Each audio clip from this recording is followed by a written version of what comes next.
Hi, my name's Cheryl Parker. Welcome to the Shape Makeup video series. I do a lot of covers for Shape magazine, and today I'm going to be teaching you about foundation. I'll be using Environ's makeup range to do this. Foundations are tricky. There's a lot of different colors and a lot of different textures to choose from.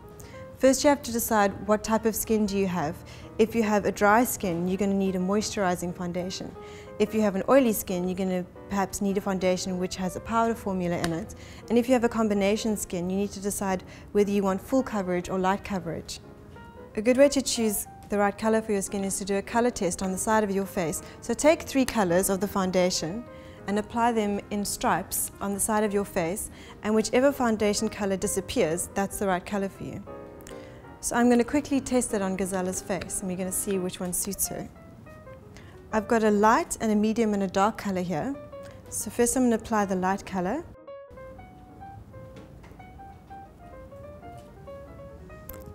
Let's go into the medium color.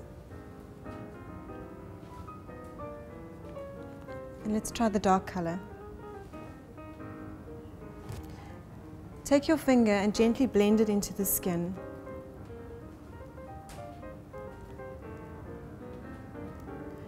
Whichever color disappears on the face, that's the right color for you.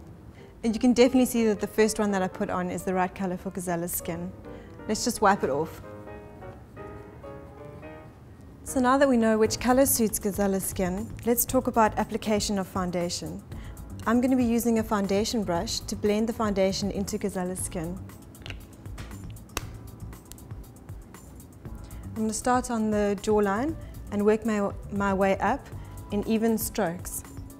It's great to use a foundation brush because first of all you don't have to get your fingers dirty, but the brush has got many bristles, so it helps to blend the foundation into the skin.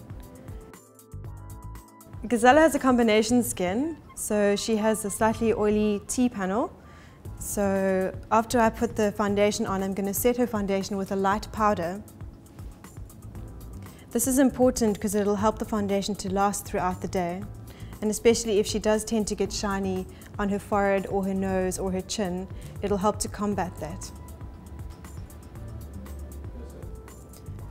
I like to put a little bit of foundation on the eyelid area. It just helps to give the eyeshadow something to hold on to. It's also important not to pull the eye area too much because the skin around the eyes is very delicate. With foundation, you don't need to put too much on. A lot of women think that if they have spots on their face, they must put as much foundation on as possible, but that's why we have concealer.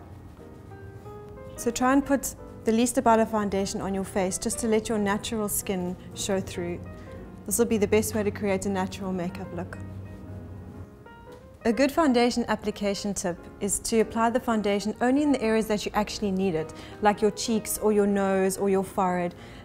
That way you can blend the excess of the foundation down onto your jawline so that it will disappear nicely and you won't get that embarrassing line.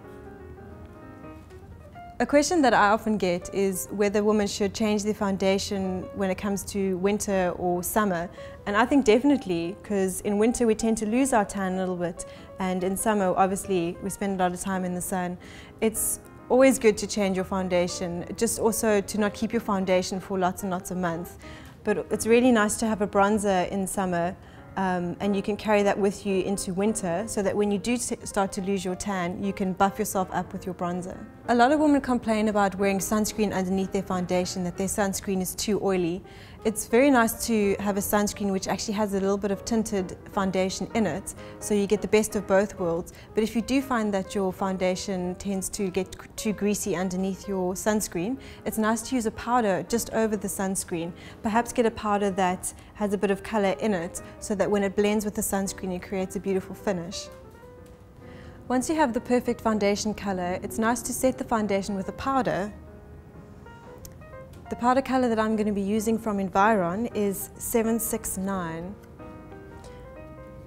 With the combination skin, we get a little bit oily on our foreheads and our nose and our chin.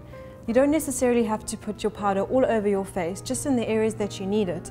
This way it keeps your foundation looking light and fresh throughout the day. If you find that you're shiny throughout the day and you need to reapply your powder, it's nice to take a tissue and blot the areas that are shining first. This way you don't get a lot of buildup on your face, and it also keeps your foundation looking fresh throughout the day. A good tip with powder is also to apply it onto your eyelids. This creates a great base for your eyeshadow, so it mats down your eye area, especially if you have eyelids that get quite hot throughout the day. It'll help your eyeshadow to last a little bit longer. As we get older, our skin loses elasticity, so it's very important that we use good moisturizers. Things that contribute to skin losing its elasticity are crash diets, smoking, and sun damage.